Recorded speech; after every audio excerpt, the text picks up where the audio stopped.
tengan todos ustedes. El Centro Universitario de los Lagos les da la más cordial bienvenida a la conferencia inaugural de la Cátedra Gregorio Marañón, titulada Identidades Hispánicas en la Era de la Globalización, que estará a cargo del doctor John Juaristi. Para dar comienzo a esta cátedra, tengo el gusto de presentarles a los miembros del Presidium. Doctor Aristarco Regalado Pinedo, rector del Centro Universitario de los Lagos y director de la cátedra.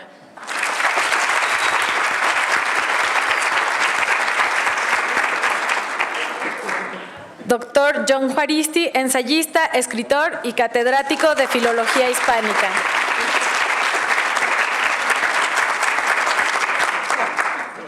Doctor Antonio López Vega, director del Instituto de Humanidades y Ciencias de la Salud Gregorio Marañón, de la Fundación Ortega y Gasset y Gregorio Marañón, y también director de la cátedra.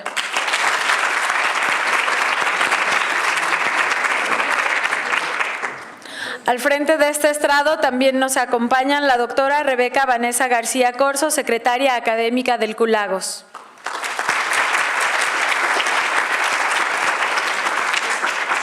Maestro Carlos Palafox Velasco, secretario administrativo.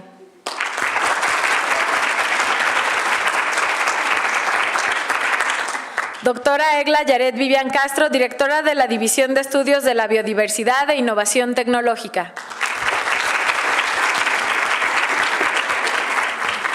Doctor Eduardo Camacho Mercado, director de la División de Estudios de la Cultura Regional.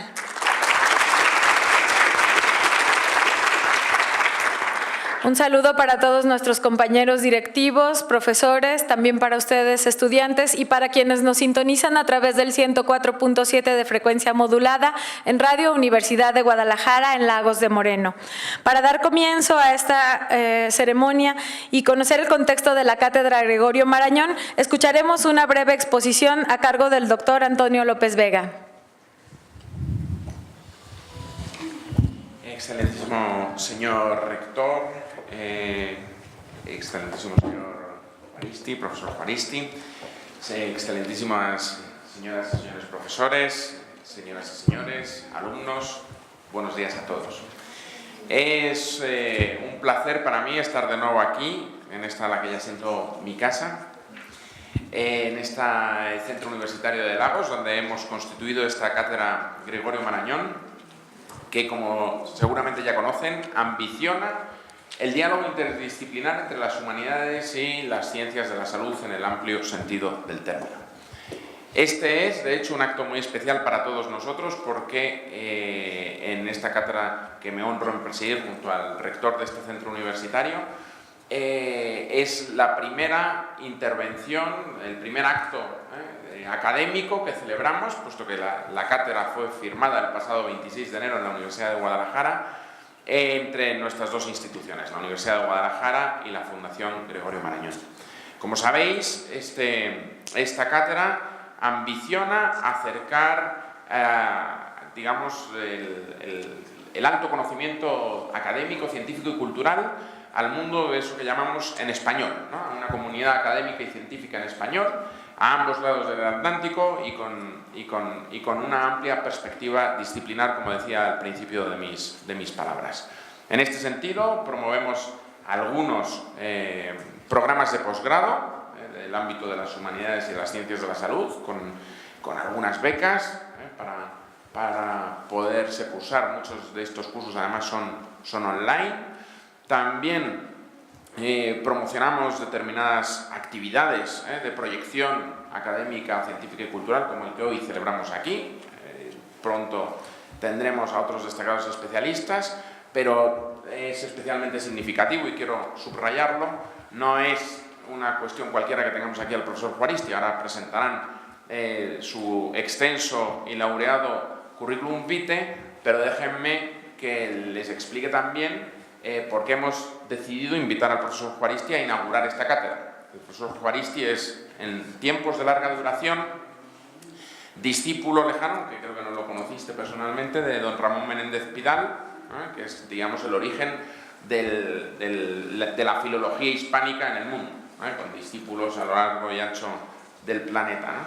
En el ámbito corto, es discípulo de don Julio Caro Baroja, que estudió, digamos, los pueblos de España primero y desde luego la antropología y el mundo en español en el ámbito, digamos, hispánico, ¿no? Y por tanto, digamos, entronca con la ambición de esta cátedra de subrayar que no es ni de España ni de México, sino en español, ¿no? Y esta idea de romper, ahora que hay muchas personas empeñadas en levantar muros por todos lados, nosotros estamos empeñados en saltarnos todos esos muros, como es natural por otra parte. Y por eso contamos hoy con un ponente que ya verán, es de una erudición aplastante, es, como digo yo, la gente que sabe de verdad, es poeta, filólogo, historiador, porque es historiador, ha hecho grandes libros que han marcado nuestra interpretación de los nacionalismos. Hoy va a hablar de las identidades hispánicas, pero digamos el libro referencial suyo en términos de la identidad vasca, el es vasco, enseguida lo verán, ya habrá referencias a Bilbao, porque es de Bilbao y los de Bilbao son muy celosos, y enseguida hará referencias de todo tipo. Pues hizo el bucle melancólico, y sí, Bilbao es más bonito que San Sebastián, esto que nadie lo discuta en este minuto, que puede fracasar el acto inmediatamente, pero todos hagan como que sí, han visto, tiene su cosa, pero ya saben que es una cosa francesa, eventualmente, y Bilbao. Es el bucle melancólico que digamos, desmitificaba todos los orígenes del nacionalismo vasco conservador, fundamentalmente, aunque su larga producción escrita es premiadísima, que ya les van a decir inmediatamente. Por tanto, para nosotros, y termino ya, este es un acto muy especial. Estamos muy agradecidos al profesor Juaristi porque haya hecho el esfuerzo de acompañarnos esta mañana en un tema muy ambicioso que le hemos planteado, porque no es una conferencia sencilla. Esto de las identidades en el mundo hispánico no es una cosa que uno pueda resolver así en media hora, y si hay alguien que lo puede resolver en media hora, 3/4 de hora, es el profesor Juaristi, y enseguida vamos a ver la complejidad del asunto. Celebrar y agradecerles que estén acompañándonos aquí esta mañana, a todos ustedes y a los radio oyentes que disfruten también de la conferencia. Muchas gracias a todos. Buenos días.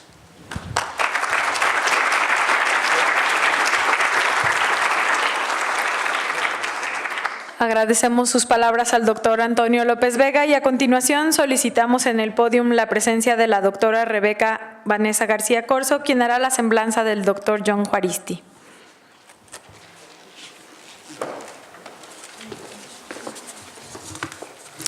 Hola, ¿qué tal? Buenos días. Muchas gracias a todos por estar aquí. Muchísimas gracias, honorables miembros del Presidium, y particularmente el doctor John Juaristi, por acompañarnos en este día tan señalado para nosotros. Brevemente, complementando un poco lo que nos ha comentado el doctor Antonio López Vega, me permito hacer una brevísima reseña biográfica a propósito de nuestro querido catedrático, doctor John Juaristi. Les comento lo siguiente. John Juaristi Linacero nació en Bilbao en 1951. Este polifacético bilbaíno, enclavado en Baskonia y que podría terminar siendo un momento determinado complutense, hoy nos acompaña para inaugurar la cátedra Gregorio Marañón, poeta, novelista, historiador, ensayista, traductor de euskera y castellano, formado básicamente en filología románica en las universidades de Deusto y de Sevilla. Ocupó la cátedra de Filología Española en la Universidad del País Vasco, en la Rey Juan Carlos y en la New York University. Ha sido profesor titular de la Cátedra del Pensamiento Contemporáneo de la Fundación Cañada Blanche en la Universidad de Valencia. También ha trabajado como docente investigador en Austin y en el Colegio de México entre el 85 y el 86. Adicionalmente a todo lo que les estoy comentando, ha dirigido la Biblioteca Nacional de España entre 1999 y 2001, cargo que abandonó para dirigir el Instituto Cervantes entre 2001 y 2004. De 2009 a 2013 fue director general de Universidades e Investigación de la Consejería de Educación de la Comunidad Autónoma de Madrid, y desde 2005 es catedrático de Literatura Española en la Universidad de Alcalá de Henares. Además de profesor, ha sido y es un asiduo colaborador de prensa, particularmente en El País, y escribe en euskera y castellano, no obstante que domina por lo menos 5 idiomas, en lo que hemos podido ver hasta el momento. De hecho, al menos que sepamos, ¿no? De hecho, y déjenme les comento que también, a manera de homenaje, debido a su trayectoria, en una pequeña comunidad de Madrid, en Algete, se ha creado el Centro Multidisciplinar John Juaristi. Les comento adicionalmente que ha recibido importantes premios, entre los que se cuentan el Ícaro de Literatura en el 88, Espasa de Ensayo en el 97, justamente por el bucle melancólico que acaba de comentar el doctor López Vega, el 15º Premio de Periodismo Francisco Cerecedo y el Premio Nacional de Literatura en 1998, el Fanstraz en el 99, el Azorín de Novela en 2007 por La caza salvaje, el Mariano de Cavia en 2007 por su artículo Teología, el Premio Comillas de Historia, Biografía y Memorias por su libro A cambio del olvido en 2010, el Premio Euskadi de Literatura en 2014 por Espaciosa y triste, ensayo sobre España. A todo esto sumamos que es autor de más de 40 libros, la mayoría con títulos en heptasílabo, marca de la casa, según entiendo, y los rubros en los que ha incursionado son la poesía. Ha sido considerado como uno de los grandes autores del género de la poesía de experiencia y ha sido miembro del grupo literario de vanguardia POT de 1977 a 1980. Así como también ha practicado, repito, el ensayo, la historia, ¿no? Por ejemplo, con el bucle melancólico, pero también encontramos esta breve historia del País Vasco, que es uno de los últimos textos que ha publicado, particularmente interesantes, la novela e incluso la biografía particularmente la de Miguel de Unamuno, que publicó en 2012 y que fue considerada la mejor biografía del año por los lectores del País, y donde precisamente establece un paralelismo vital entre su trayectoria y la del ilustre Unamuno. Es, sin lugar a duda, uno de los mejores prosistas españoles del momento, al abarcar temas como el análisis de la raíz histórica y mítica de los nacionalismos europeos y del nacionalismo vasco, que son desarrollados en sus trabajos con un tono crítico e irónico que atrapa al lector en un entramado, una enorme telaraña de marcada erudición, como se dará en cuenta en breves momentos. Es por todo ello que resulta un honor para la Cátedra Gregorio Marañón tenerlo como conferencista inaugural, marcando así la línea interdisciplinaria que este espacio de reflexión pretende auspiciar. Muchas gracias.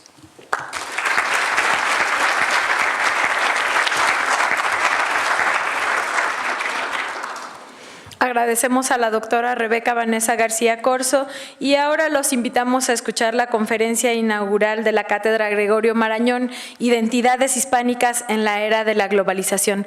Les solicitamos reservar sus preguntas y comentarios para el final de esta charla, en la cual tendremos un espacio destinado al diálogo con nuestro conferencista, el doctor John Juaristi. Gracias. Muchas gracias, excelentísimo señor rector. Muchas gracias, Rebeca, por una presentación tan generosa, donde ha quedado claro que soy como una telaraña, menos. En fin, me dedicaré a hacer un poco justicia a mi condición de arácnido. Queridos profesores, estudiantes, señoras y señores en general, vamos a ver si puedo salir del trance hablando un poquito de este tema que es muy complicado, de las identidades hispánicas en tiempos de globalización. ¿Se oye bien? Sí, perfecto. Regular. ¿Ahora? ¿Mejor? Sí, vale. Vale, no sé si voy a poder ver las fichas. Pero bien. Bueno, voy a empezar a explicar un poco qué entiendo por identidades. Cuando se habla de identidades actualmente se habla sobre todo de identidades nacionales, aunque hay muchos más tipos de identidades que los propiamente nacionales. Antes Antonio López Vega ha dicho algo importante, es decir, ha hablado de una identidad supranacional que sería la de la comunidad de lengua española, refiriéndose fundamentalmente a la comunidad científica y comunidad académica de lengua española, es decir, aquellos profesionales de la ciencia, de la enseñanza, etcétera, que utilizamos el español como lengua. Yo acabo de venir del Colegio de México, de unas jornadas de encuentro entre profesores y académicos mexicanos y españoles, donde se ha planteado la cuestión de la identidad de la comunidad científica en español en el momento en que el inglés está entrando con mucha fuerza en la enseñanza universitaria y, desde luego, digamos, en el diálogo interacadémico, donde ya muchos de los trabajos científicos, de los trabajos incluso de las humanidades, de las otras humanidades, se escriben en inglés porque viene a ser una especie del latín de nuestra época, una coinea. y en la medida en que esto puede afectar, digamos, a el español y el desarrollo de la ciencia en español. Mi opinión es que no debemos ser alarmistas ante este fenómeno. A comienzos del siglo pasado, del siglo XX, la lengua de la ciencia y la lengua de la academia no era el inglés, era el alemán. En Europa, incluso en los Estados Unidos, la referencia era la ciencia alemana. Bien, digamos, el psicoanálisis, por ejemplo, ¿no? Surge en sus orígenes como, digamos, un saber muy vinculado, digamos, a los humanos, ¿no? Lo que pasa es que después, a lo largo del siglo, pues hubo una apropiación de estos paradigmas científicos por parte de otras lenguas. Por ejemplo, en los años 50 del pasado siglo, pues Lacan, de alguna forma, hizo el psicoanálisis y lo trasladó al mundo de las lenguas románicas, y más recientemente incluso pues algún psicoanalista, ilustre psicoanalista latinoamericano, argentino Oscar Masota, por ejemplo, lo incorporó al mundo del español. Por tanto, habría una identidad supranacional, una identidad, digamos, científica o académica de lengua española, que tiene poco que ver con aquello que se entendía por identidades hispánicas del siglo pasado, que es de lo que voy a hablar fundamentalmente. La identidad suele ser, digamos, el resultado de un compromiso entre la percepción que los demás tienen del grupo identitario del que se trate y del sentimiento, de los sentimientos afectivos y fundamentalmente del sentimiento de pertenencia que los miembros de ese grupo tienen hacia los demás. En el caso de las naciones hay un concepto relativamente reciente que es el de comunidad imaginada, desarrollado, digamos, por un asianista, por un historiador y sociólogo del mundo asiático, Benedict Anderson, que define la nación como una comunidad imaginada. Porque es una comunidad, hay más comunidades imaginadas aparte de la nación, pero en la nación lo característico de la nación es que los que pertenecen a una nación tienen hacia el resto de los componentes de esa nación un sentimiento afectivo que no depende del conocimiento directo de la mayor parte de sus connacionales. Es decir, en una nación uno conoce, digamos, a sus vecinos, conoce a sus amigos, ¿no? Conoce, digamos, a sus comunidades profesionales, pero poco más, ¿no? Digamos, nada, digamos, en México, pues, digamos, un mexicano, una mexicana no conoce a la mayor parte de los mexicanos y, sin embargo, tiene hacia ellos una fuerte vinculación, por ello es una fuerte vinculación afectiva, ¿no? Cosa que no sucede en España. La distinción es importante. En México existe una nación. En España es dudoso que exista una nación en estos momentos, como ustedes saben, donde hay una verdadera crisis con el independentismo catalán, el independentismo vasco, etc. Yo diría que, en síntesis, en España, en estos momentos, los grupos secesionistas, los movimientos secesionistas no abarcan la mayor parte de la población, pero sí, digamos, a una parte considerable de la población en determinadas regiones españolas, en Cataluña y en el País Vasco. Bien, es decir, en Cataluña y en el País Vasco hay unas partes importantes de la población que no necesariamente mayoritarias, pero que no se sienten españoles. Bien, después tenemos una parte de la población, diríamos, equidistante, en el caso de España, entre los que sienten, digamos, a España como una comunidad nacional y los que tienen dudas o que no se sienten españoles. Esta población equidistante pertenece en general, digamos, a los partidos de izquierda, a los movimientos de izquierda. Es decir, no son nacionalistas periféricos, no son separatistas, pero tampoco sienten la nación española como, digamos, como algo indiscutible.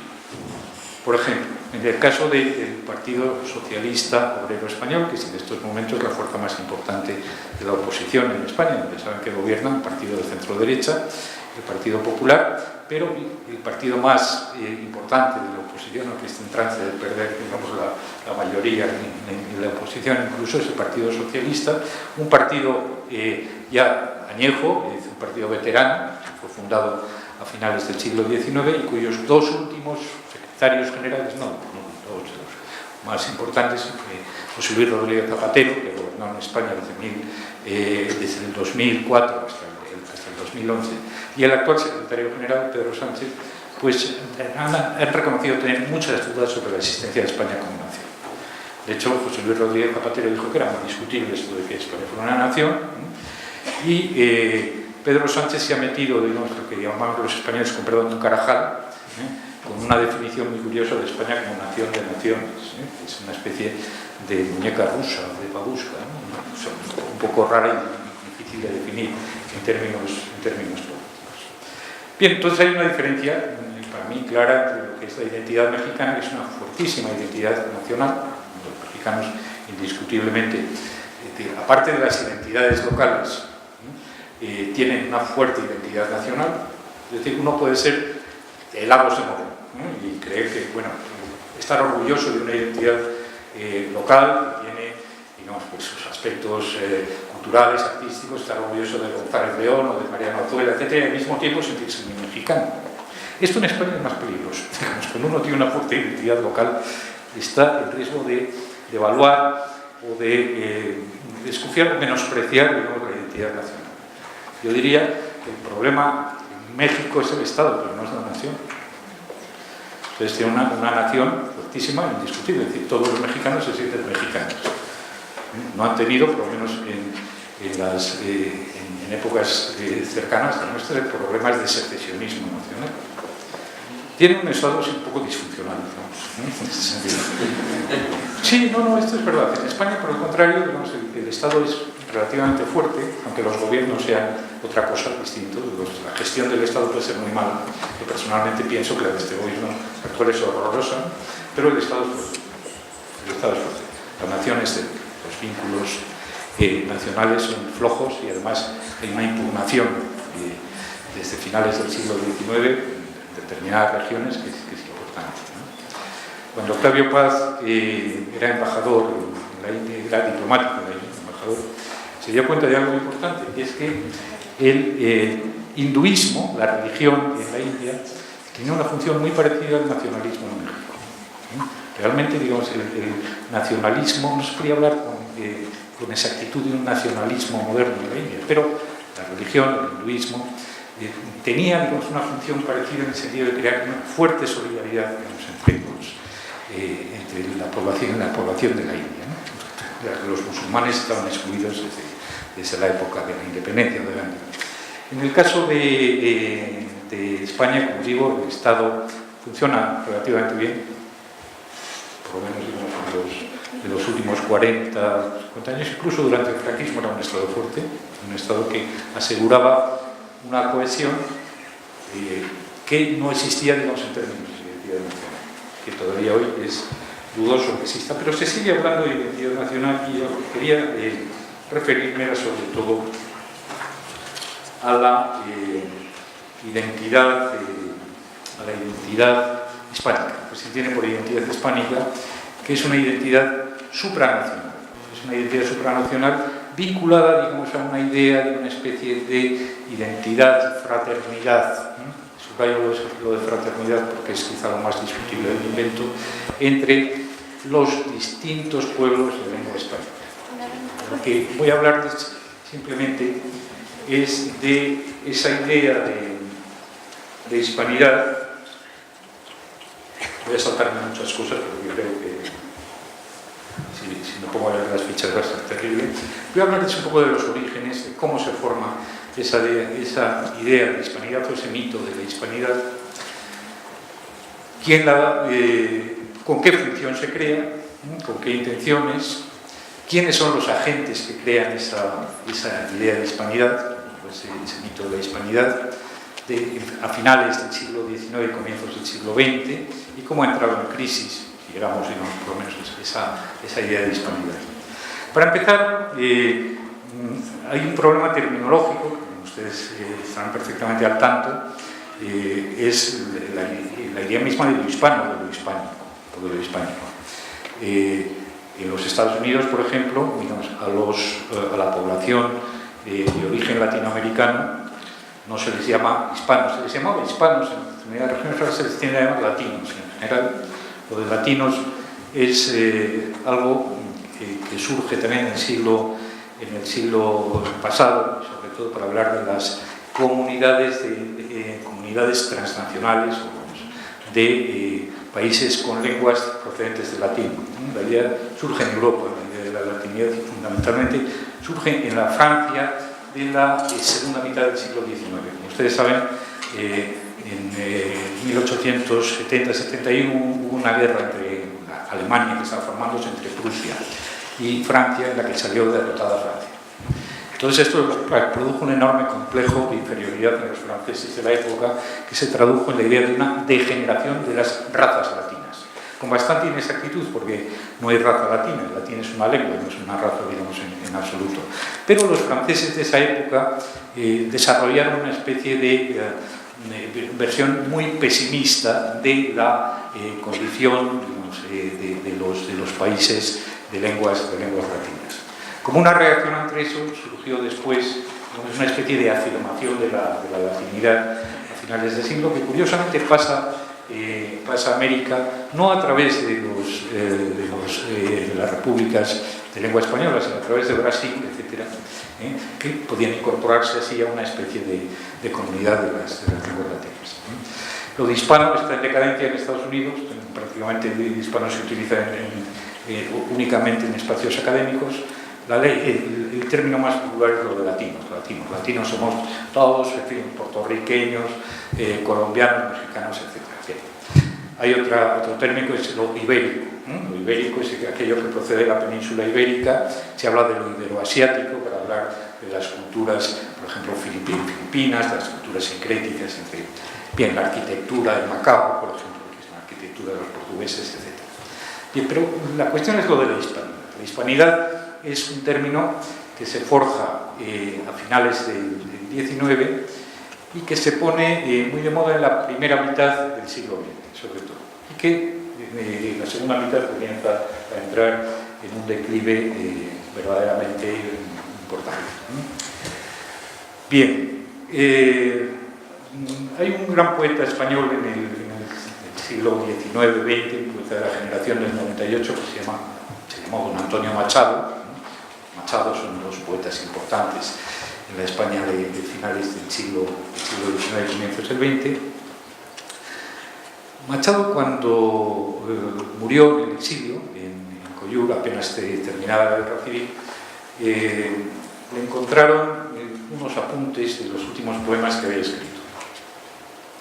Los dos últimos versos que había escrito, estos días azules, este sol de la infancia, porque Machado llega a comienzos de la primavera del 39 a Francia, entonces se instaló en un hotelito junto a una playa de Provenza, en Collioure. Pero otro de los poemas que me encontraron decía: y te daré mi canción, se canta lo que se pierde, con un papagayo verde que lo diga en tu balcón. Una especie de copla andaluza. Se canta lo que se pierde. La idea es esta: se canta lo que se pierde. Solo de lo negado canta el hombre, solo de lo prohibido, que es otro poema, solo de lo perdido. Bien, pues con la hispanidad pasa esto. En España se comienza a hablar de hispanidad cuando se pierde, digamos, el Imperio Español, cuando se pierden las últimas colonias. Antes del siglo XIX nunca se había conmemorado el llamado descubrimiento de América. El descubrimiento de América, que se conmemora, digamos, en España, no se conmemora mucho. Bueno, en México también. Yo he llegado un 12 de octubre aquí, donde los centros estaban cerrados, pero fundamentalmente donde tiene, digamos, una solemnidad grande es en Nueva York, en Estados Unidos, donde es una fiesta italoamericana, no es una fiesta hispana. Y por supuesto en España, donde es una fiesta que implica las instituciones y fundamentalmente la corona y el ejército, pero realmente no es una de las grandes fiestas populares en España, por aquello que decía, por esta falta de entusiasmo nacional. ¿Cuándo aparece este concepto de hispanidad? Pues comienza a aparecer en el cuarto centenario del descubrimiento, es decir, 1892. Lo que pasa es que 1892 es todavía una fecha muy poco propicia para celebrar nada, entre otras cosas porque España estaba en esos momentos en guerra con los insurgentes en Cuba, en Filipinas, por Puerto Rico, ¿no? O sea, que decir, estaba perdiendo sus últimas colonias. Y por supuesto con los norteamericanos, que esto sí tiene importancia, es decir, con los gringos, que como ustedes saben, con el pretexto de apoyar a los cubanos, entran en guerra con España después del hundimiento del Maine, etc. Y son los que prácticamente consiguen la independencia de Cuba al destrozar, digamos, a la Armada Española, que en esos momentos estaba fundada en Santiago. Bien. Empieza, digamos, a asomar entonces la necesidad de, ya que se ha perdido el imperio, intentar formar una especie de comunidad supranacional basada en la unidad de lengua y en los valores espirituales, etc. Pero esto no se acierta, digamos, a formular muy bien desde España, porque España está metida, aparte en estas guerras, en otros problemas de otro tipo. Es decir, el desastre, la pérdida del imperio pone de relieve que España es muy disfuncional en muchos aspectos. Entonces hay un movimiento regeneracionista que es un movimiento de repliegue sobre los problemas de España, y se deja de prestar, digamos, atención en esos momentos a qué es lo que pasaba en América Latina, una especie de separación así curiosa, de pérdida por lo menos de conexión con América Latina, hasta que aparece, digamos, un personaje importante en España, en la cultura del siglo XIX, del siglo XX en español y en España, aunque él no era español sino nicaragüense. Era Pedro Rubén García Sarmiento, Rubén Darío, digamos, que llega, digamos, como diplomático a Francia y a España, y que entonces es un revulsivo importantísimo de la literatura y de la cultura española en esos momentos. Vuelve a llamar la atención sobre la importancia de lo latinoamericano, en primer lugar. Y después, Octavio Paz decía una cosa importante de Rubén Darío, decía que en España no había habido romanticismo propiamente dicho. En todas las naciones europeas serias hay un romanticismo vigoroso, donde se recupera el pasado nacional, etc. Pero esto en España, el romanticismo es breve, en gran parte impostado de Francia, pero dice, el modernismo americano, latinoamericano, que es una creación fundamental de Rubén Darío y de sus seguidores y de sus epígonos, es el verdadero romanticismo hispánico. Es un romanticismo que vale tanto para España como para México, como para Chile, como para Argentina, etc. Ha habido un romanticismo hispánico, que es el modernismo, no ha habido romanticismos importantes en el mundo hispánico. Y Rubén Darío formula desde esa visión romántica del mundo de lengua española, formula de alguna forma ese concepto de hispanidad, por primera vez sin llamarlo concretamente hispanidad. Como ustedes saben, Rubén tiene un estupendo poema que se llama La salutación del optimista, que es un brindis escrito en español, por supuesto, en versos que imitan el verso latino, el verso épico latino, el hexámetro dactílico latino. Y comienza con ese gran verso que es ínclitas razas ubérrimas sangre de Hispania fecunda. Es un brindis.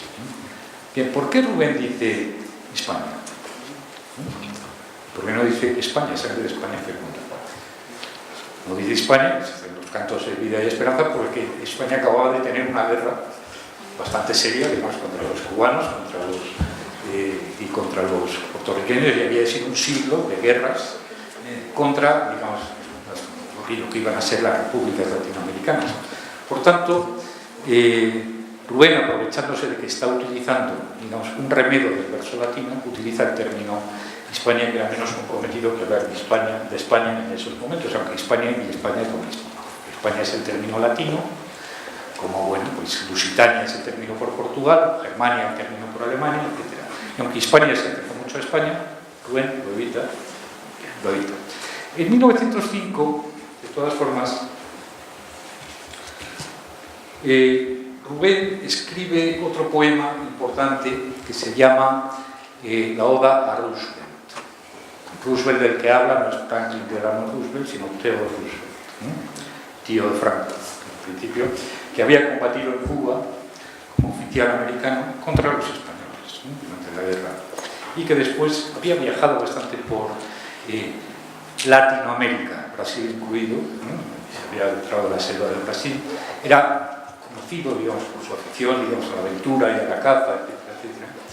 Entonces, Rubén lo llama el gran cazador, etcétera, y dice en unos versos que ustedes conocerán perfectamente, le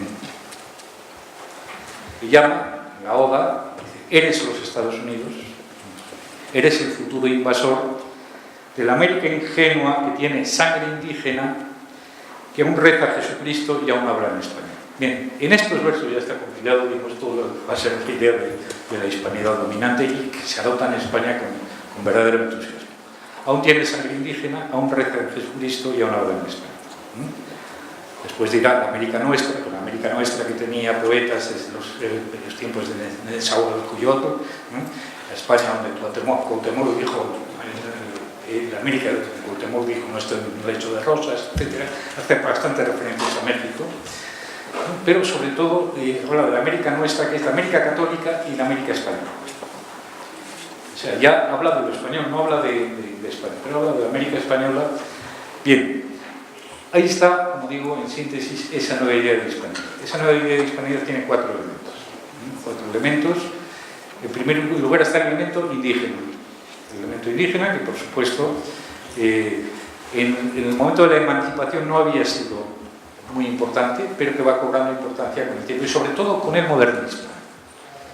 Es el modernismo el que recupera, diríamos, las culturas indígenas y el mito de las culturas precolombinas, en México el mito de las culturas precortesianas, lo indígena, la América indígena, que tiene sangre indígena, que el mito, bueno, el carácter católico de América, la América católica frente a la América anglosajona, que no es católica, aunque ya en esos momentos comenzaba a tener un fuerte componente católico, bueno, pero sobre todo por la migración italiana desde comienzos de siglo, y la América que habla español.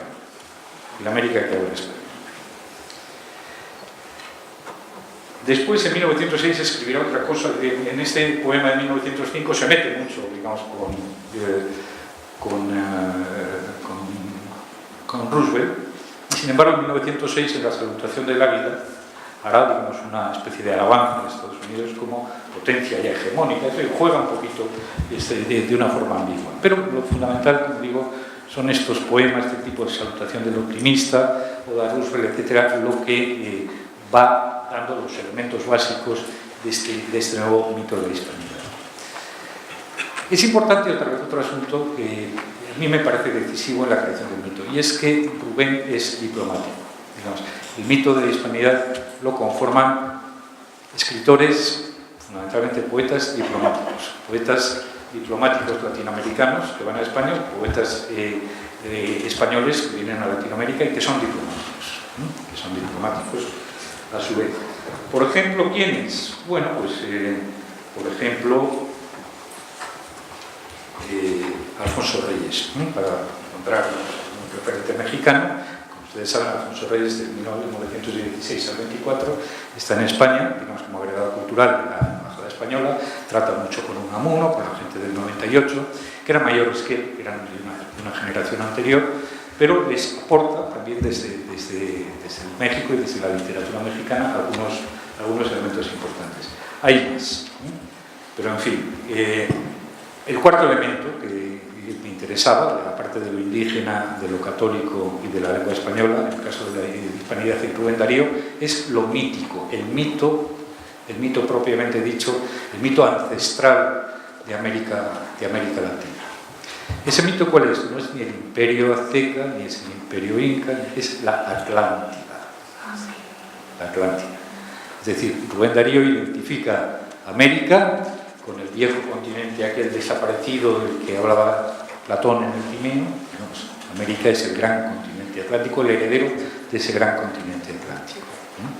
Esto es una aportación importante desde el punto de vista del modernismo, porque supone, digamos, prestigiar o dignificar a las culturas precolombinas como herederas de la cultura de la Atlántida, de ese continente que se hunde en el Atlántico, en teoría. Bueno, entonces así sería más comprensible, por ejemplo, que las pirámides de Teotihuacán o las pirámides mayas, etcétera, se relacionasen con las pirámides egipcias, etcétera, porque el nexo habría sido un gran continente, una gran civilización que habría desaparecido y cuyos restos estarían cuya herencia estarían los grandes imperios que los españoles destruyen, digamos, a su llegada, identificándolos, como ustedes saben, con imperios diabólicos, con imperio del mal. Cuando llegan los conquistadores españoles a México, llegan con sus misioneros, que eran franciscanos, y vascos, en un buen caso, un montón de casos, Márgara, Dieta, etcétera, etcétera, y cuando ven, digamos, la religión sacrificial, mexicas y tal, dicen, bueno, Huichipotli, Huichilobos, llamaban los españoles, ese es el diablo. Realmente estas son civilizaciones que adoran al diablo. Después llegarán los jesuitas, que eran unos enjuagues diferentes, pero en fin, de momento el mito es importante, este mito ancestral, este mito atlántico, y bien, esto conviene, digamos, tanto a los, obviamente al modernismo latinoamericano, al modernismo mesoamericano, en el caso de Rubén, en el caso pues, de Gutiérrez Nájera, etcétera, etcétera, todos sus imitadores, como en España, el mito de los españoles. Bien, este mito se opone, por supuesto, al de la civilización materialista de los Estados Unidos, que es el futuro invasor para Rubén. Es el futuro invasor. Obviamente después Estados Unidos hace estas invasiones y por supuesto la política del Bifestic sobre América Latina, pero no hace una invasión en toda regla como la que creía que se iba a producir, la que creía Rubén que se iba a producir, y por tanto en el 1906, en la primera conferencia esta panamericana, para evitar, digamos, molestar demasiado a los norteamericanos, hace la salutación del águila, que es una especie de vuelta del calcetín de lo que había hecho el año anterior con la Oda de Roosevelt. Bien, en el caso de los españoles, ¿quién es, digamos, el primero que se apunta a esto? Pues es uno de los miembros de la generación del 98, un miembro bastante oscuro, es decir, no es Unamuno, ni es Baroja, ni es Noble, ni es Machado, es un vasco que se llama Ramiro de Maeztu, pero que es, digamos, uno de los componentes de los grupos fundacionales, es decir, la gente nueva. Ramiro de Maeztu, un tipo bastante curioso, hijo de un vasco, hijo natural, por cierto, de un vasco y de una inglesa, una institutriz inglesa, nace en el País Vasco, por parte de su madre, digamos, tiene bastante relación con el mundo inglés, tiene una juventud anarquista, pero después, ya desde comienzos del 20, va escorándose, digamos, hacia la derecha, pero no hacia una derecha nacionalista española, sino hacia una derecha ultracatólica, diríamos. Ramiro de Maeztu se inventa, o se lo toma realmente de la historia española del XIX, un concepto muy curioso que es el de la tradición hispana. La tradición hispana, que ya no es la tradición católica, sino la tradición española, pero también latinoamericana. La tradición hispana, que es fundamentalmente una tradición basada en el catolicismo. Es el que acaba de dar cuerpo, Ramiro de Maeztu, a esta idea de hispanidad. Es el concepto mismo de hispanidad, es un desarrollo por parte de Maeztu de la idea de esta Hispania supranacional de Rubén Darío. Hay una anécdota muy curiosa que es a finales de los años 20, comienzos de los 30, uno de los futuros líderes del fascismo español, Ramiro Ledesma Ramos, que se llamaba como Ramiro de Maeztu, Ramiro es un nombre muy frecuente entre los reyes leoneses, donde Rebeca viene, o sea, mucho Ramiro en Asturias y en León en la Edad Media. Bueno, pues Ramiro Ledesma Ramos, que es uno de los fundadores de la Falange Española, con José Antonio Primo de Rivera, con Máximo Redondo, Ramiro va a entrevistarse con Ramiro de Maeztu, que para él era, digamos, uno de sus mentores, un señor bastante ya mayor que él, admiraba mucho, le dice: don Ramiro, yo vengo a verle a usted porque yo soy un joven nacionalista español que le admira mucho a usted porque usted ha sido el gran nacionalista de su generación. Dice: usted, joven, puede admirarme lo que quiera, pero yo no soy nacionalista.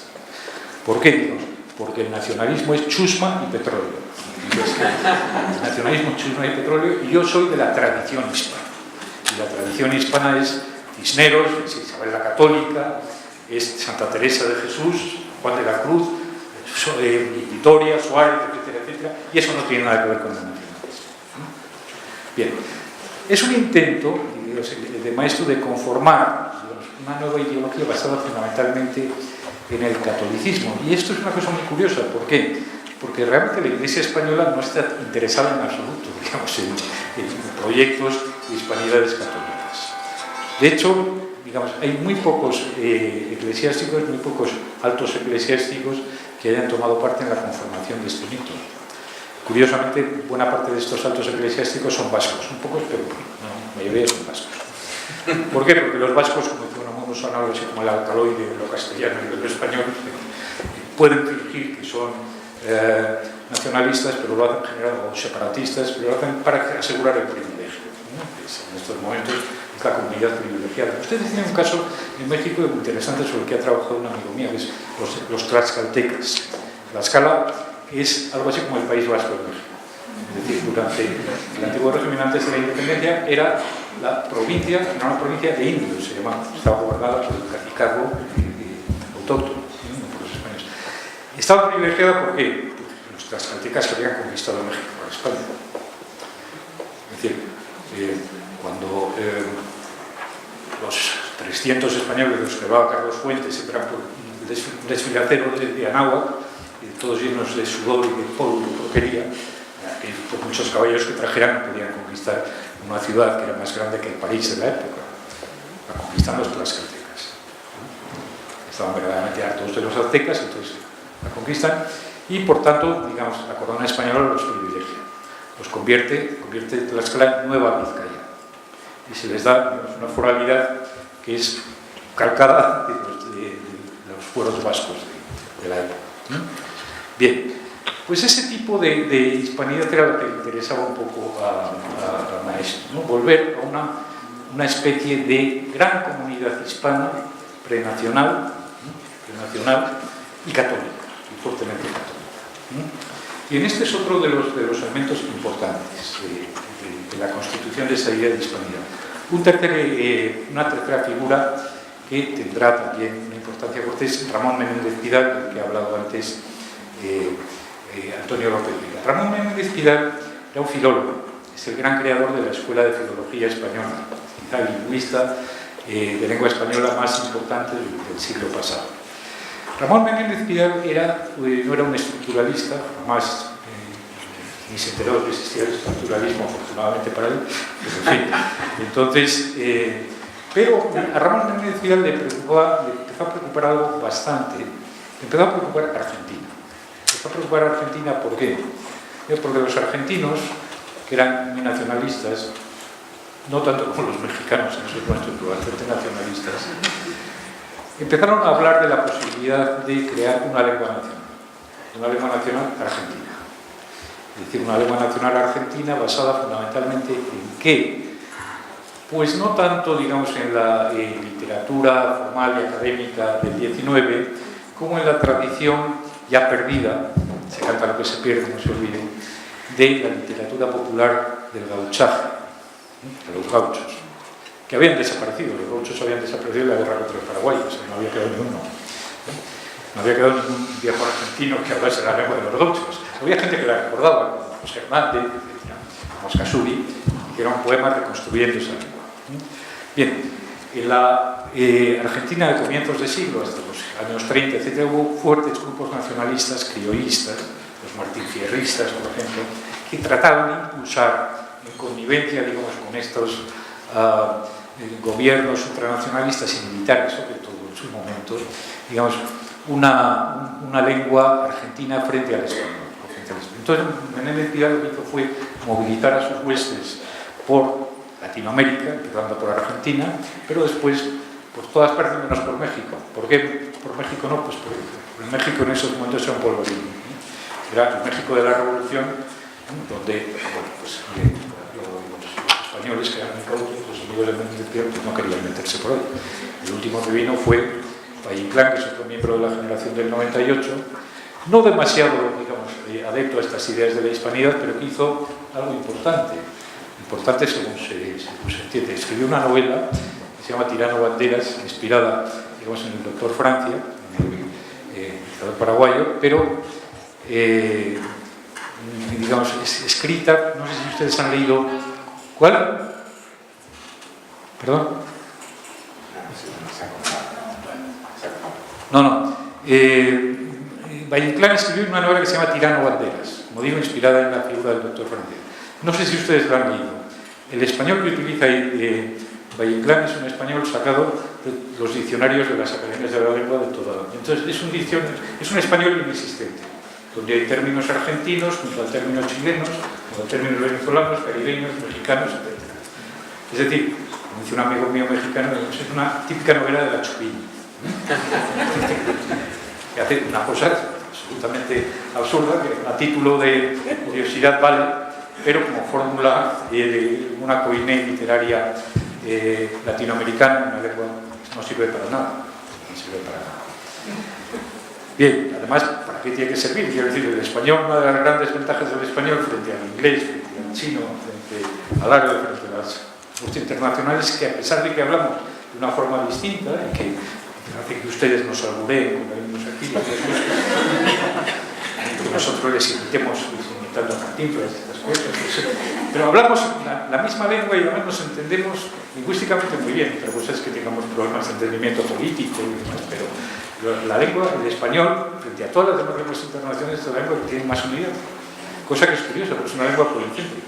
Aparece en centros muy dispersos entre sí, pero no se sabe por qué, pues tendemos, digamos, a hablar una lengua inteligible, cosa que ni siquiera entre los brasileños y los portugueses sucede. Ustedes saben que las películas brasileñas se doblan en portugués, porque hay inteligibilidad por parte de los territorios. Bien, como digo, Menéndez Pidal hace una operación que resulta bien y que resulta bien por lo menos en el nivel académico, es decir, hace una red de academias que todavía hoy sigue siendo, digamos, una red donde la Real Academia Española se jacta de tener, digamos, la hegemonía. No sé por cuánto tiempo, pero se jacta. Y después los académicos no lo contestan en general.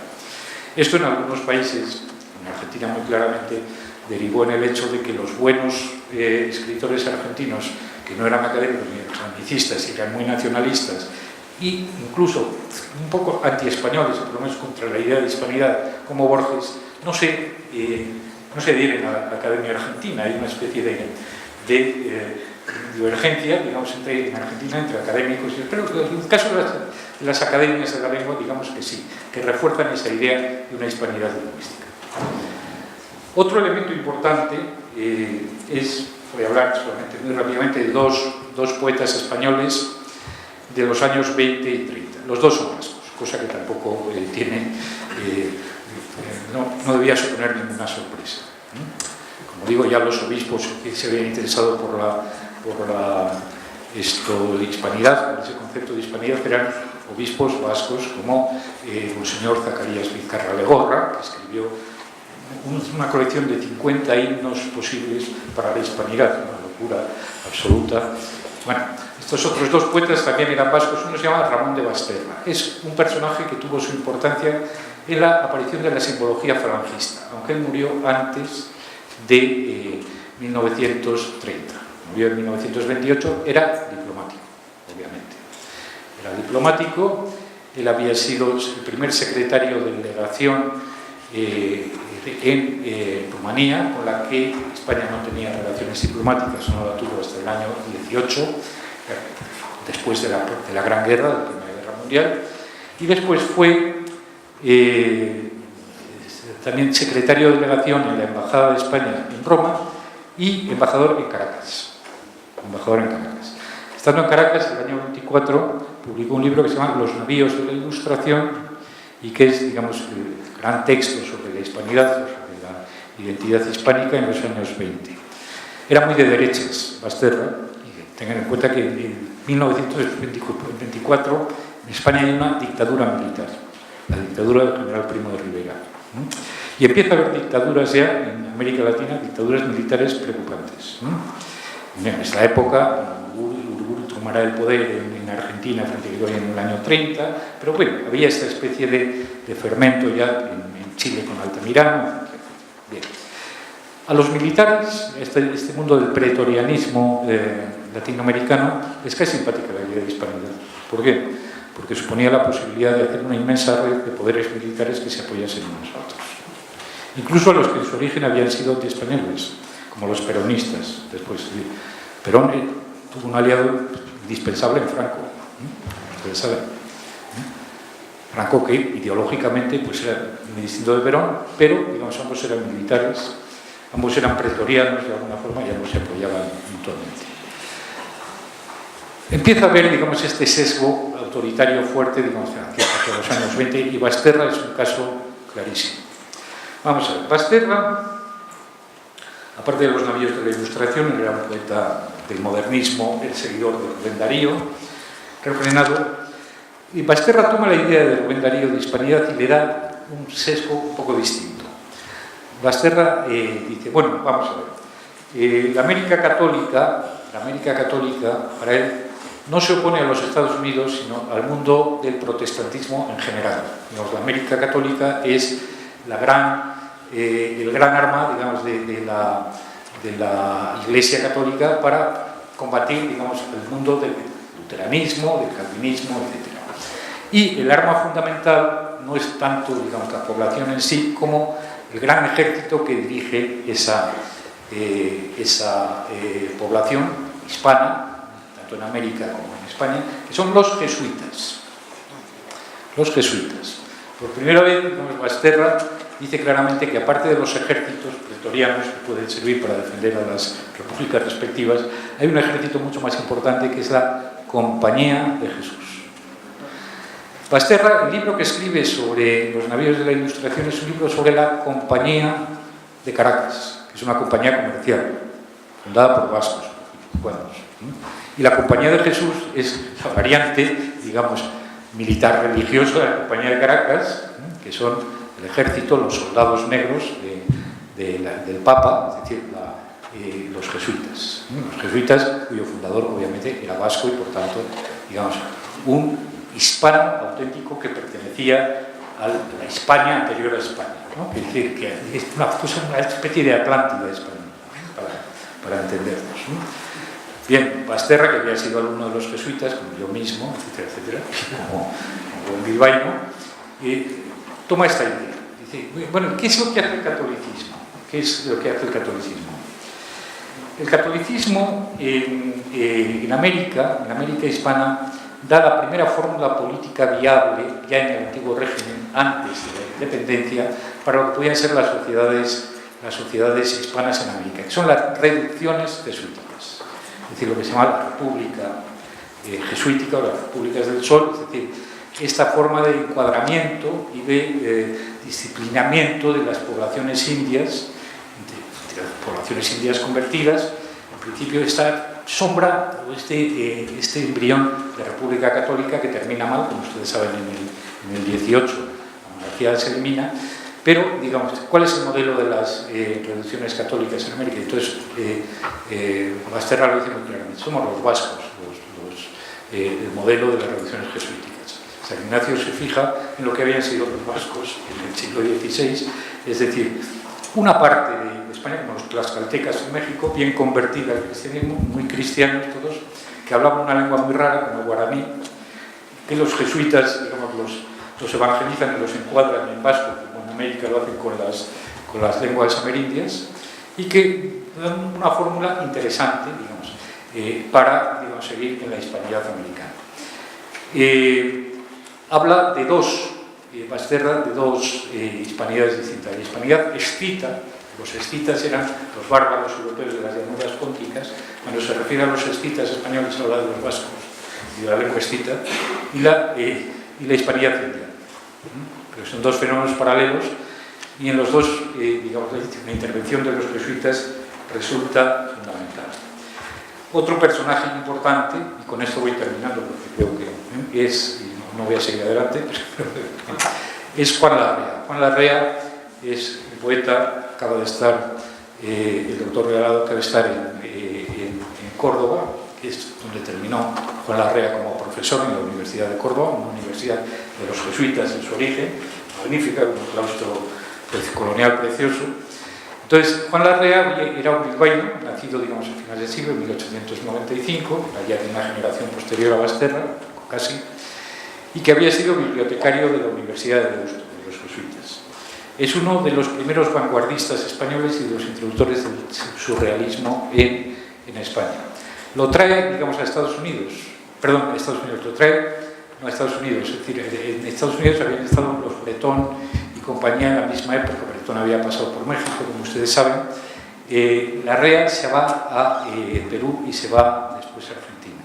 Y trae el surrealismo consigo, hace un libro importantísimo, es el surrealismo del viejo al nuevo mundo, atribuyéndose él el mérito de haber traído el surrealismo, digamos, a América, y escribe un libro fundamental que es la teleología de la cultura. La teleología de la cultura de Larrea lo que plantea es que la hispanidad es un elemento dinámico, que hay un traslado, digamos, del espíritu de la hispanidad desde España hasta el Finisterre americano. El Finisterre americano, que sería una especie de utopía final del despliegue de una civilización hispánica como tal. Y bueno, digamos, termino. Otros personajes ligados a la literatura y a la diplomacia intentan ampliar este concepto de lo hispánico ya en la época franquista, propiamente dicha. Hay dos de ellos que me resultan a mí especialmente divertidos, porque de divertidos no tenían nada. Uno es Ernesto Jiménez Caballero, uno de los grandes vanguardistas españoles de los años 20, que después es uno de los fundadores de Falange Española, también no era vasco, obviamente, pero Ernesto Jiménez Caballero va, digamos, como embajador a Paraguay. Franco no le podía soportar porque hacía unos chistes muy groseros a cuenta del franquismo en general, entonces lo manda a Paraguay como embajador. Ernesto Jiménez Caballero trata de ampliar el concepto de lo hispánico también hacia quienes, hacia los judíos sefardíes, hacia lo que él llama la hispanidad mediterránea oriental, es decir, los descendientes de los judíos expulsados de España por los reyes católicos en 1492 y que habían conservado el español de la época como lengua de Europa. Todavía hoy hay algunos que lo siguen hablando en Turquía, etcétera, etcétera. Lo que pasa es que los judíos no tenían, como era el caso de algunos latinoamericanos, no tienen ningún interés en este proyecto hispánico en general. Lo tuvieron después del Holocausto y esto, empezaron a aparecer grupos, sobre todo en el Estado de Israel, que trataban obviamente de aprovechar esta buena disposición de España que nos ayuda. Y el otro, finalmente, diríamos los últimos aportes ya crepusculares a esta idea de hispanidad que entra en crisis, como digo, en la segunda mitad del siglo después del franquismo, es otro poeta diplomático, Agustín de Foxá, también vinculado, digamos, al falangismo, y que sigue un poco esta línea de Ernesto Jiménez Caballero de ampliar la hispanidad, digamos, hacia otras bandas no ensayadas hasta entonces, por ejemplo, no solamente hacia los judíos, sino hacia África, una hispanidad africana en las antiguas colonias, etc. Bien, termino, digamos, he hecho un poco la historia del despliegue de la ideología del mito hispánico y ya termino. Ya no les voy a aburrir más con la telaraña y muy bien. Muchas gracias por su paciencia a escucharme. Yo cuando veo a la gente mirando el reloj me puede poner nervioso, pero yo me pongo muy nervioso cuando miran el reloj, me quitan y me ponen.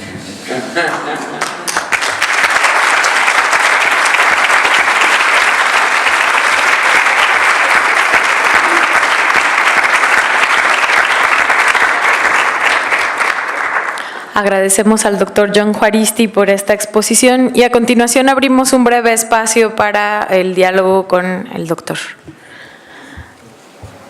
¿Alguien tiene alguna pregunta? ¿Quiere levantar la mano? Doctor Camacho. Con el micrófono, pues sí.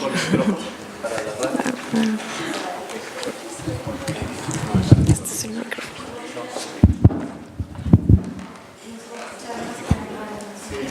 No se escucha, pero es para la radio. ¿Sí se escucha? Sí. Bueno, estos cuatro elementos del hispanismo que nos habló son exactamente los que componen el nacionalismo católico en México de los años finales del 19 hasta los años sinarquismo, etc. Sí. Exactamente, el sinarquismo, por ejemplo, el catolicismo social, todo ese tipo de movimientos. No es el caso del nacionalismo postrevolucionario, que obviamente en lugar de basarse en el indígena, en el hispano, se basa en el mestizaje, etc. Pero arrastramos una tradición no antihispanista, sino antiespañola en México, y que más o menos se hereda con el nacionalismo revolucionario.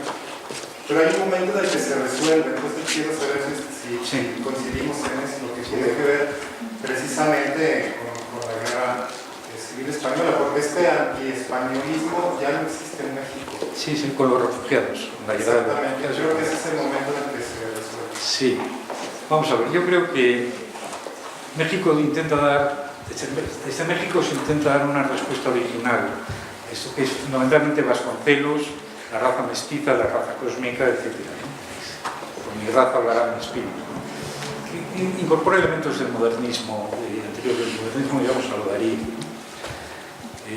Bueno, pues como ustedes saben, es la famosa imagen de Cortés y Doña Marina, de Orozco, etc. Pero digamos, eso no elimina en absoluto claramente, digamos, esta idea, sobre todo en la época de la Revolución, esta idea fuertemente antiespañola, ¿no? Se resuelve con la llegada de los refugiados.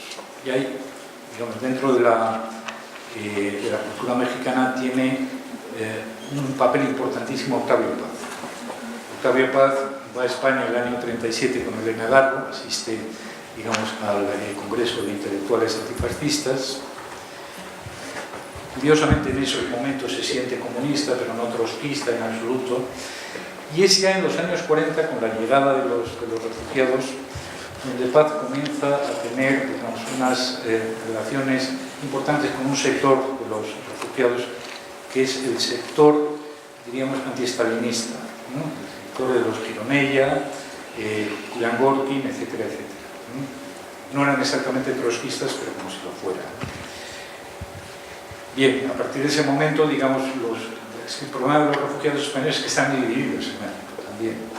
Ustedes saben, yo tuve un tío abuelo, ministro de la República de Negrín, que llega a México en el año 42, en el último barco de refugiados, en el Niasa, en Veracruz, y él formaba parte del gobierno de Negrín. El gobierno de Negrín, aquí todo su banco azul a México, es destituido por el otro sector republicano antinegrinista en el 45. Con lo cual es muy difícil, digamos, manejar esta idea de la España peregrina en México. Fuera de México no hay problema, porque son, digamos, inmigraciones muy coherentes. Las que van a la República Dominicana pues son gente de una determinada tendencia, pero en México están las dos, ¿no? Con lo cual, ¿esto cómo se resuelve? Obviando la cuestión, intentando decir que bueno, la aportación española en México es una aportación importante, pero no se habla del político. Se habla de la aportación académica, la aportación artística, la aportación, digamos, humanística, diríamos en general, pero no la política. Grandes arquitectos, Félix Candela, etcétera, todo lo que ustedes quieran, científicos, etcétera, pero digamos, se obvia la cuestión de qué tipo de idea de España tiene. Es muy curioso, cuando yo llegué a México, en el 85 llegué, la primera vez que vine como profesor del Colegio de México, llegué pocos días antes, un mes y pico antes del temblor del 85. Y en el Centro de Estudios Lingüísticos y Literarios del colegio había una profesora, estupenda profesora por otra parte, una filóloga, Mercedes Díaz Rodríguez, que entonces era la gran experta, digamos, en el romancero español en México, la gran medievalista. Después formó a gente en México que se dedicaron a estudiar el corrido, por ejemplo, ¿no? y sus distintas variedades. Mercedes me recibió diciendo: ustedes, los antifranquistas españoles, han traicionado, digamos, nos han traicionado a nosotros. Dije, ¿pero por qué? Pues sí, porque ustedes, digamos, han puesto un rey en España. Entonces eso ya me irritó un poquito. Dije, claro, es que se os echó mucho de menos. En la época en que Franco nos metía en la cárcel, se os echó mucho de menos la aportación. Nos enfadamos al principio. después acabamos estupendamente, muy amigos. Pero efectivamente, lo político envenenaba totalmente, digamos, la cuestión y impedía esa percepción desde fuera, que es importante para la cuestión de las identidades.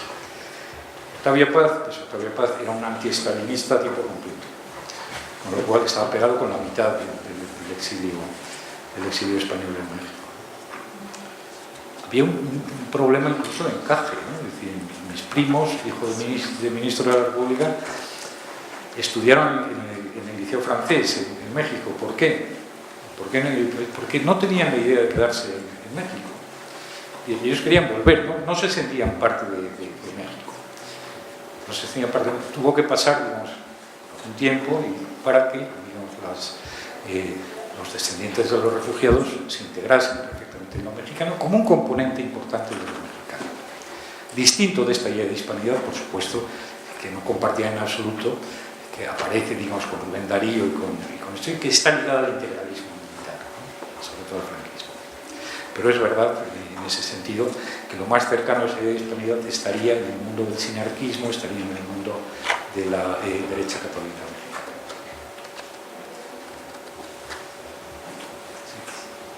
Bueno, pues yo creo que sí se escucha. Celebro la inauguración de esta cátedra con mucho entusiasmo, mucha conferencia, y quisiera, siempre se habla de la historia de la literatura hispanoamericana, de la importancia y de la influencia de Ariel, de todo. Sí. Y bueno, yo le quiero preguntar cuál es su impacto real En España. en la construcción de la hispanidad. Sí. Si es real. Y también otra pregunta, ¿por qué razón ha sido tan importante la inclusión de los vascos acá en México? En América, en México en sobre todo, hasta había una sociedad vascongada? ¿Por qué no enseñar su idioma? ¿Por qué una comunidad acá? Sí. Sí, empezamos por el final y después hablamos de Rodó. Bien, vamos a ver, el vasco actualmente lo hablamos en torno a 1 millón de personas.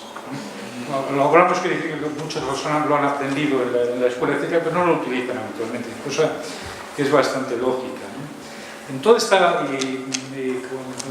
problema del nacional, del independentismo catalán de estos días, ha aparecido un libro interesante de un gran poeta catalán contemporáneo que escribe en catalán, se llama Salvador Oliva, ya catedrático emérito de la Universidad de Gerona, muy buen poeta, uno de los poetas catalanes, los mejores poetas catalanes actuales. Salvador Oliva ha escrito un poema narrativo magnífico que se llama Carta a Josep Carnet, que es un escritor catalán que estuvo exiliado en México durante la guerra, es uno de los grandes maestros de la poesía catalana. Dice una cosa terrible, dice, es que el catalán va a morir, dentro de una generación morirá. Menos mal que yo habré muerto antes y no me enteraré. Pero entonces lo justifica es que hay una asíntota en estos momentos en la globalización que va a eliminar un montón de lenguas. No solamente el catalán, el vasco no digamos. No, por ejemplo, estas pequeñas lenguas de los estados europeos, que son lenguas oficiales, como el húngaro, etc. Mi esposa es serbia y en casa se habla serbo-croata y mi hijo. Yo intervengo de vez en cuando y me cortan enseguida, porque le voy a deformar un poco serbo-croata que sabe mi hijo. Pero obviamente, digamos, ella sabe muy bien español, recuerdo que vamos ayer, pero sabe muy buen español porque con el serbio no se va a ninguna parte. Y con el vasco tampoco. Y con el catalán tampoco. Es decir, los inmigrados catalanes a México, que son grandes personalidades, de Ramón Sirau, Ferrater Mora, etc., no escriben en catalán, escriben en español. Escriben en español. Ariel, de Rodó. Bueno, por cierto, digamos, no ha faltado quien ha dicho que la lengua que hablaban los mexicas era pariente del vasco y tal, los vascos y olmecas pues son parte los vascos son Atlántida y estas cosas, ¿no? Bien, no, obvio decir que bueno, esto no tiene ningún fundamento. El problema de Rodó es que la propia simbología del Ariel como la de otros escritores que intervinieron, yo pienso en Richard Morse, por ejemplo, posterior es la simbología de la tempestad. Es una simbología shakespeariana, que eso en España suena a chino, perdón. En fin, si hay algo que los españoles no saben en absoluto, o no han tenido, digamos, en esa época, era cultura anglosajona, cultura inglesa. Lo único, en la generación del 98, el único que estaba más o menos familiarizado con eso era Maestro, a que no le interesaba demasiado Shakespeare, por otra parte. Pero, entonces, Rodó es un personaje muy importante para el modernismo latinoamericano, pero no para España. Y por tanto, no se incorpora. Por supuesto que en España actualmente hay especialistas en Rodó, en el área, pero en el momento en que se crea el mito de la hispanidad, Rubén, y para de contar. O sea, quiero decir, ni habían oído hablar de Gutiérrez Nájera, ni de Ramón Velarde, ni de López Velarde, ni de Porfirio Barba Jacob y todos estos, mucho menos. O sea, en ese sentido, España es muy curioso porque la literatura española vive muy de espaldas, digamos, a la literatura latinoamericana hasta los años 60 del siglo pasado, hasta los años del boom. Pero no solamente eso, digamos, vive muy de espaldas a la literatura catalana. Hay una obra reciente de un amigo mío que se llama Compañeros de viaje, que cuenta una historia estupenda. Digamos. En los años de la dictadura de Primo de Rivera, intelectuales disidentes no catalanes en España firman un manifiesto con 350 firmas. Y están todos, Unamuno, tal, Marañón, entre otras cosas. Marañón. Entonces, cuando cae la dictadura, hay una operación por parte del gran líder catalanista de la época, que además era un millonario, Francesc Cambó, y dice, bueno, pues vamos a incorporar, digamos, a estos en una gran plataforma para defender, digamos, un proyecto autonomista, y les invita a pan y mantel a pasar un mes, digamos, en Cataluña. Entonces todos empiezan a decir, bueno, lo que pasa es que tengo la ropa en lejía, no puedo ir, pues mi niño está mal, tiene fiebre. Total, le hacen el vacío absolutamente. Al final consigue llevar una cincuentena. A una cincuentena les lleva a visitar Montserrat. Ninguno había ido a Cataluña. Marañón sí, Unamuno sí había ido. Unamuno había ido y no quería volver. Fernández de los Ríos, Fernando de los Ríos, pero bueno, no va. Y cuando les preguntan, ¿usted, ¿qué han leído ustedes de literatura catalana? Entonces ya se arrebacan. Nadie ha leído nada. Dicen, bueno, la Atlántida de Verdaguer, la vaca ciega de Maragall, que están traducidos al español ya en esos momentos. Nada más. O sea, la ignorancia acerca de la literatura catalana era absoluta. No digo nada de la literatura vasca, que como digo, es una literatura jesuítica, escrita por curas exclusivamente para la edificación religiosa de los campesinos vascos, como la literatura guaraní en Paraguay, una literatura que no se dejaba en manos de la gente del común, era una literatura para curas y para catequistas, exclusivamente. No sé si con esto. Usted menciona la figura de Alfonso Reyes. Sí. Mi pregunta es, ¿qué papel juega en la época? Porque mi percepción del tema es que se ha ido En México. y que le tiene miedo, porque cuando yo iba a la Argentina, ¿qué hiciste? Porque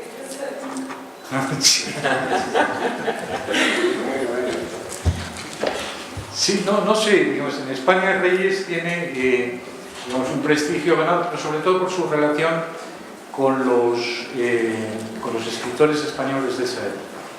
Fundamentalmente con Unamuno, por ejemplo. Unamuno, pero vamos a ver, esto es muy curioso y además le explico por qué pasa esto.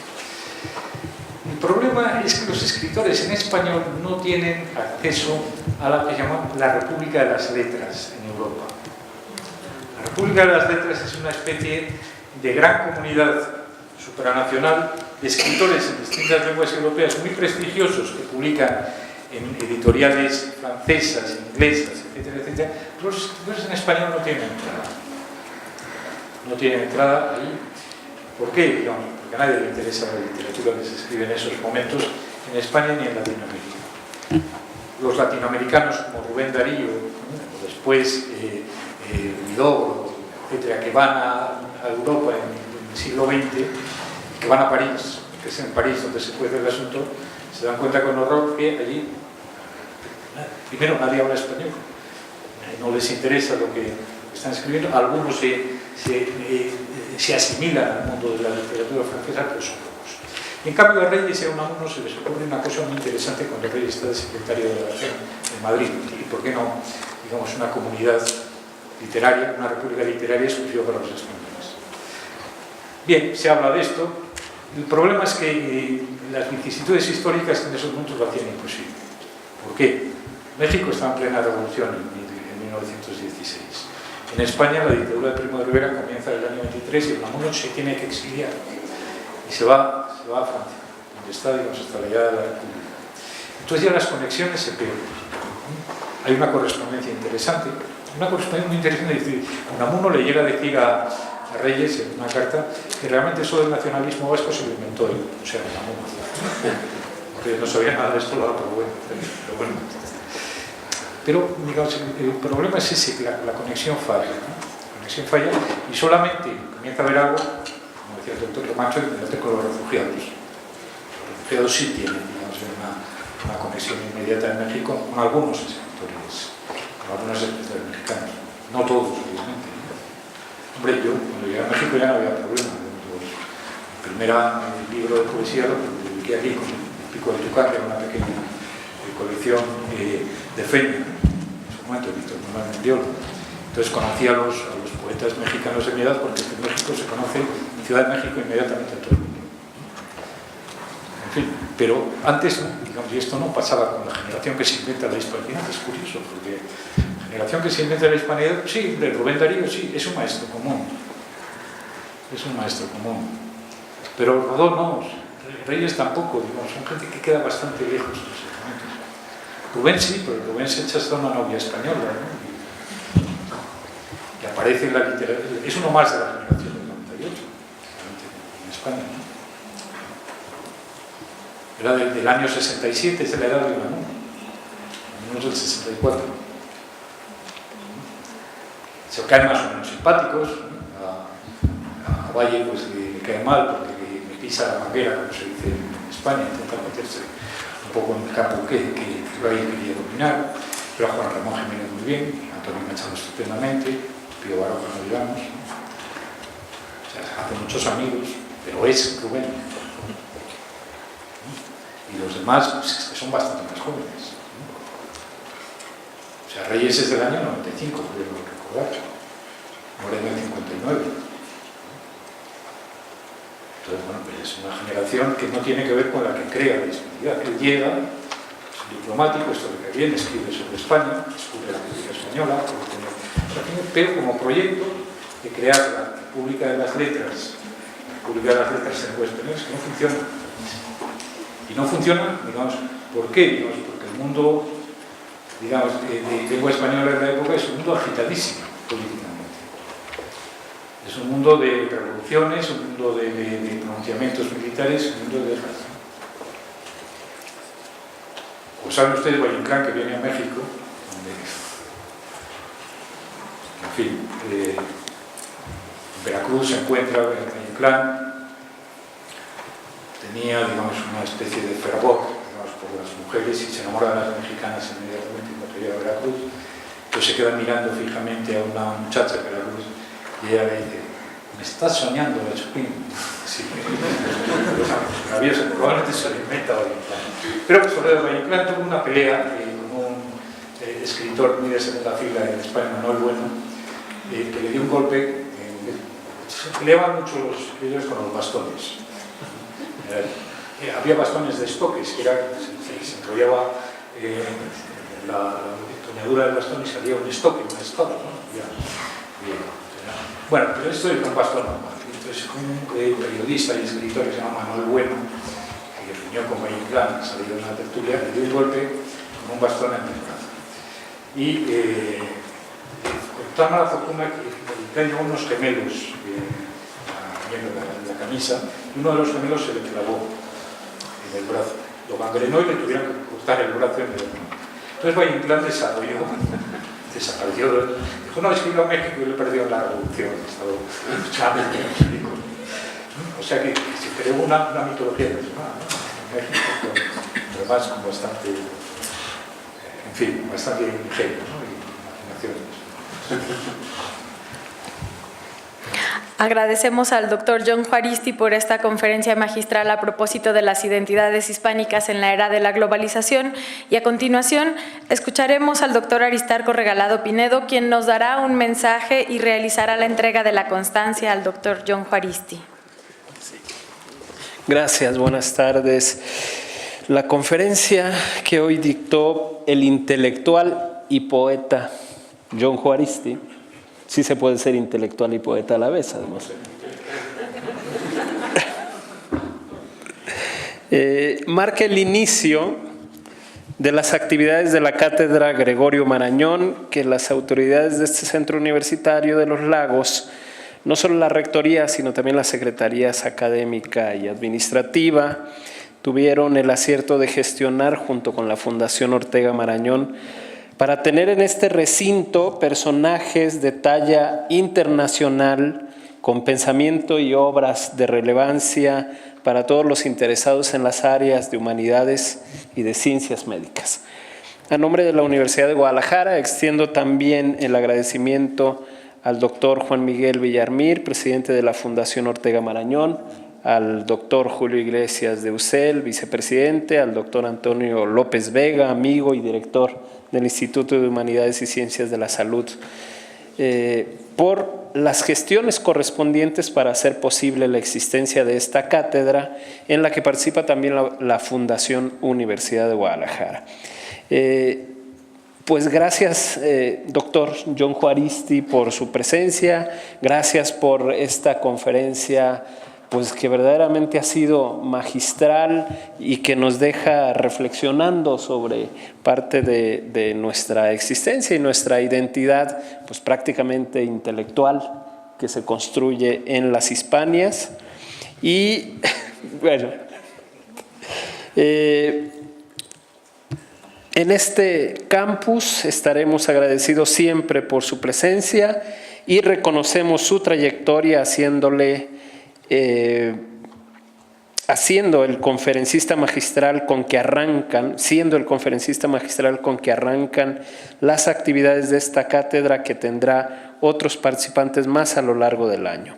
Sin más, solo me queda expresar mi alegría por la inauguración de las actividades de la Cátedra Gregorio Marañón aquí en el Centro Universitario de Los Lagos, y estoy seguro que las siguientes sesiones serán tan benéficas para la reflexión como la que el día de hoy nos ha regalado John Juaristi. Muchas gracias.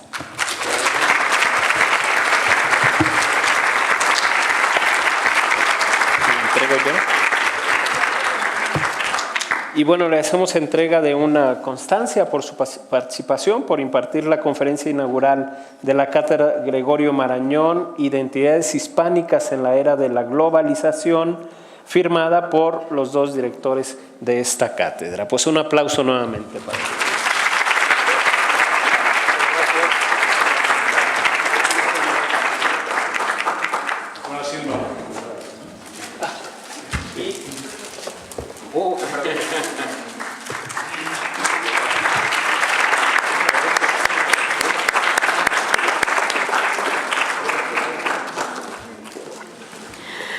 De esta manera concluimos con la Cátedra Gregorio Marañón.